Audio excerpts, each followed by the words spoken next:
This fly, the Yellow Marabou Streamer, the next one in the beginning fly tying series, has a few more basic elements that you'll need to learn before you proceed with some different and more advanced patterns. So I'm starting with black thread. I'm just covering the hook shank back to the start of the bend of the hook, letting the thread hang down right there by the barb. Now this fly has a tail made out of red saddle hackle fibers. So I'm just going to flare a few of those out and try to keep them kind of even at the far end by keeping them all together on the stem. When I pull those loose and trade hands, now those on the tail are all nice and even. So we're going to lay those down, wrap over them, and we want to keep those straight out the tail. We don't want them to go down the bend. They need to stay straight out the back of the hook shank. Now we're going to put tinsel over this body, and when you wrap tinsel, you don't want any big lumpy areas because it'll make lumps in the tinsel. So I'm going to trim the fly kind of like that. So the hackle that I put in for the tail is kind of sloped down. So when I go over it and wrap it down now, there's no spot in the middle that has a big bump or anything in it. Now the main body on this fly is going to be flat mylar tinsel, and it comes like this on spools at your fly shop. Most of the tinsels like this are gold on one side and silver on the other. That allows you to put whichever side you want out color wise to add the color of your fly. And this one we want the body to be gold. So I'm going to cut a piece of the mylar tinsel about 6 or 8 inches. Now if we want the body to be gold, we're going to start up here at the front and we're going to tie it with the silver side up. I'll show you how that works in just a moment here. So we're starting with the silver side up. Again, we don't want to make any lumps anywhere in the body, so we're going to put it in at the front and wrap it all the way back to the back of the hook where the tail is tied in. Now since the silver is facing up, when we make our first wrap, what we do is just pull it over and let the gold come to the outside. So now as I wrap it, we've got a gold body. And by not having any place in particular in the middle where the body material, the tail material, the wrap of the thread, everything started, we don't have any big lumps. Now as you wrap on this, you pull it. You don't want to pull enough to break it, but you want it to kind of mold in. It will stretch a little bit. You want it to mold in around any bumps or anything you have in your thread there. We're going to get up to the front. We're keeping tension on it because it will totally unwrap if you let go of it. Make a couple wraps around it, and I'm leaving plenty of space here because we've got a lot more materials that need to go on the hook. Don't want to wrap clear up to the front like we would on some flies. So I'm just going to coat the front of the hook shank with some thread. Now we're going to add a wing, and the wing on this is Yellow Marabou, part of the reason it's called a Yellow Marabou Streamer. On these blood quills, the material out here is really nice, but around the base it's kind of matted down and a little bit ugly, so we'll just take those and pull them off, and you can set them aside because if you want to use those for some other small fly, little woolly bugger or something where you want just a little tail, they'll work for that. But for this fly, we want a wing that's going to go the length of the body, so we want this nice soft material here.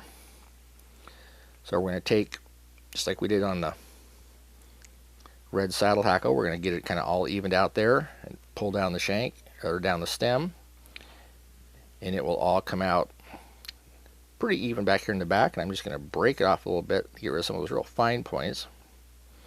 And this is going to imitate the body of a minnow when you strip it through the water.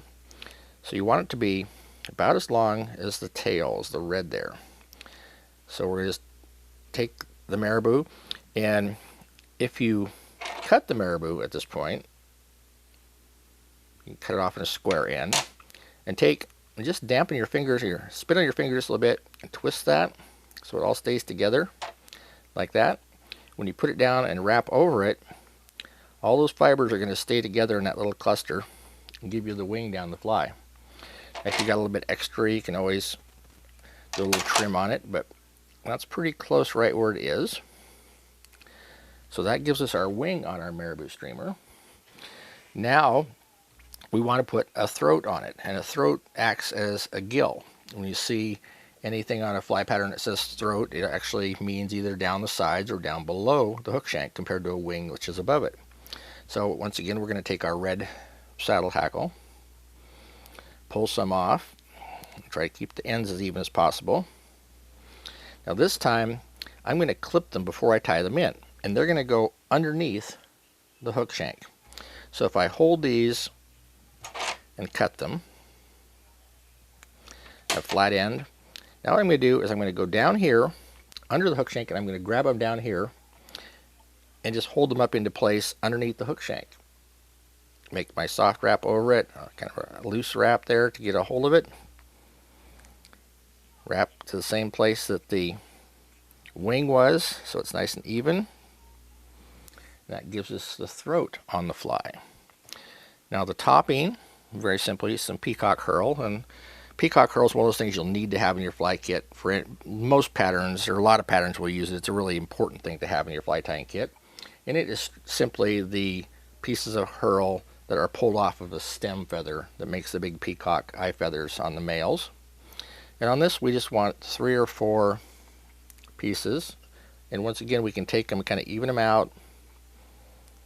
Don't have to break them off. We just want them to kind of lay out the back of the hook shank or out the back of the fly. It's a little bit added color. So we're just going to put them right on top of the yellow marabou, soft wrap over them, another wrap just to hold them in place. Then we can get rid of the butt sections on them that are sticking out here, and we can use these again on the next fly because these don't have to be particularly thin or tapered on the back. So all we do now is just wrap over and cover up any material that's sticking out there. A couple of half hitches.